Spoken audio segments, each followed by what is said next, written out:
Commentaire de saint Thomas d'Aquin sur l'Évangile de Jean, chapitre 6, versets 55 et suivants. Car ma chair est vraiment une nourriture et mon sang est vraiment une boisson. Le Seigneur montre par là la vérité de la mendication. On pourrait en effet croire que tout ce qui a été dit de sa chair et de son sang est allégorie et parabole. Et c'est pourquoi, excluant cette interprétation, il dit « Ma chair est vraiment une nourriture », comme s'il disait « Ne pensez pas que je parle en figure, mais c'est en vérité que ma chair est contenue dans la nourriture des croyants et mon sang dans le sacrement de l'autel. » Citation « Ceci est mon corps et ceci est mon sang, le sang de la nouvelle alliance. » Matthieu chapitre 26, verset 28. Cette vérité peut être comprise différemment d'après Chrysostome. La nourriture et la boisson sont prises pour restaurer l'homme. Or, il y a dans l'homme deux parties, l'une principale qui est l'âme, l'autre secondaire qui est le corps. Et l'homme en ce qu'il est par son âme et non par son corps. Est donc vraiment la nourriture de l'homme ce qui est la nourriture de l'âme. Et c'est ce que dit le Seigneur. Ma chair est vraiment une nourriture parce qu'elle n'est pas seulement la nourriture du corps, mais aussi de l'âme. De même pour le sang. Citation du psaume « Vers les eaux du repos, il me mène, il convertit mon âme. » Psaume 22, verset 2. Comme s'il disait « Cette réflexion est spécialement ordonnée à l'âme. » Ou encore, d'après Augustin, on dit en vérité que quelque chose est telle réalité si cela en produit l'effet. Or l'effet de la nourriture est de rassasier. Donc ce qui rassasie vraiment est vraiment une nourriture et une boisson. C'est bien ce que réalisent le corps et le sang du Christ parce qu'ils conduisent à l'état de gloire où il n'y a ni faim ni soif. D'après l'Apocalypse, ils n'auront plus ni faim ni soif. Chapitre 7, verset 16. Et c'est pour cela qu'il dit « Ma chair est vraiment une nourriture et mon sang est vraiment une boisson. » Qui mange ma chair et boit mon sang demeure en moi et moi en lui, comme le Père qui est vivant m'a envoyé et que moi je vis à cause du Père, ainsi celui qui me mange vivra à cause de moi. Tel est le pain qui est descendu du ciel, ce n'est pas comme vos pères qui ont mangé la manne et sont morts, celui qui mange ce pain vivra éternellement.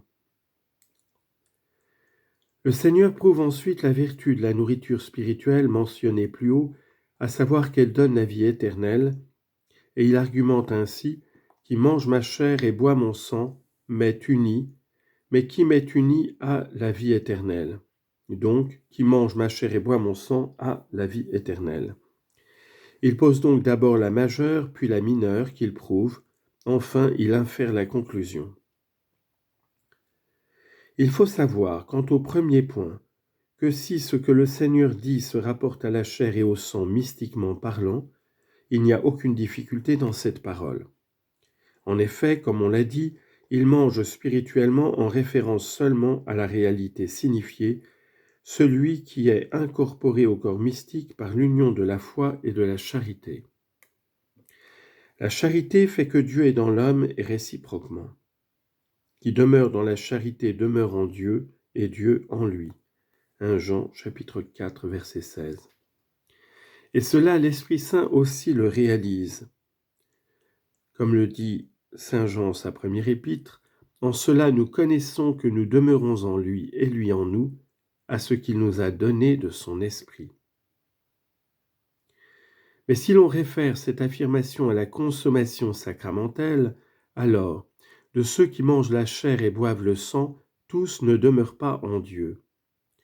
Parce que, comme le dit saint Augustin, il y a une manière de manger cette chair et de boire son sang, telle que celui qui mange et boit demeure dans le Christ et le Christ en lui, s'il mange son corps et boit son sang, non pas simplement sacramentellement, mais aussi selon la vérité de la réalité contenue dans le sacrement. Et il est une autre manière de manger telle qu'on ne demeure pas dans le Christ ni le Christ en soi. C'est le cas de ceux qui s'approchent de ce sacrement avec un cœur mensonger, car dans un tel cœur, le sacrement n'a aucun effet. Il y a mensonge en effet, quand ce qui est signifié à l'extérieur n'a pas de correspondance intérieure. Mais dans le sacrement de l'Eucharistie, il est signifié extérieurement que le Christ est incorporé à celui qui le reçoit, et lui au Christ. Donc celui qui n'a pas dans son cœur le désir de cette union, et qui ne s'efforce pas d'écarter tout ce qui y fait obstacle, est mensonger. C'est pourquoi le Christ ne demeure pas en lui, ni lui dans le Christ.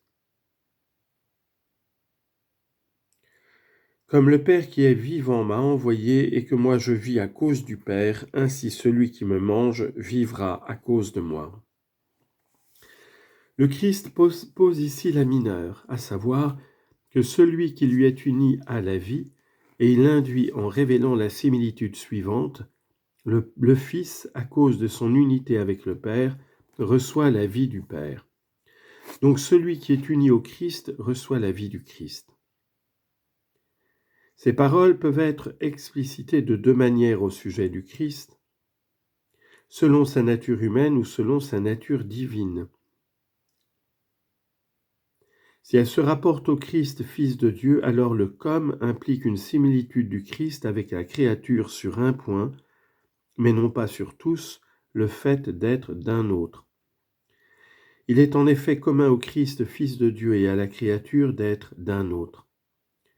Mais d'un autre point de vue, il y a dissimilitude, parce que le Fils a ceci de propre qu'il est du Père, de telle sorte qu'il reçoit cependant toute la plénitude de la nature divine, en tant que tout ce qui est par nature est au Père, est aussi par nature au Fils, alors que la créature, elle, reçoit une certaine perfection et une nature particulière. Comme le Père a la vie en lui-même, ainsi a-t-il donné au Fils d'avoir la vie en lui-même. Jean 5, 26. Il le montre en ne disant pas comme je mange le Père et que moi je vis à cause du Père, puisqu'il parle ici de sa procession, alors qu'à notre sujet il dit « Celui qui me mange vivra à cause de moi », puisqu'il parle de la participation à son corps et à son sang qui nous rend meilleurs. La mendication exprime de fait une certaine participation. Mais le Christ affirme qu'il vit à cause du Père, non pas en le mangeant, mais en étant engendré par lui, sans que cela supprime l'égalité. Mais si ces paroles s'entendent du Christ homme, comme implique alors sur un point une similitude entre le Christ homme et nous, en ceci que, comme le Christ homme reçoit la vie spirituelle par l'union à Dieu, de même nous aussi, nous recevons la vie spirituelle par la communion au sacrement.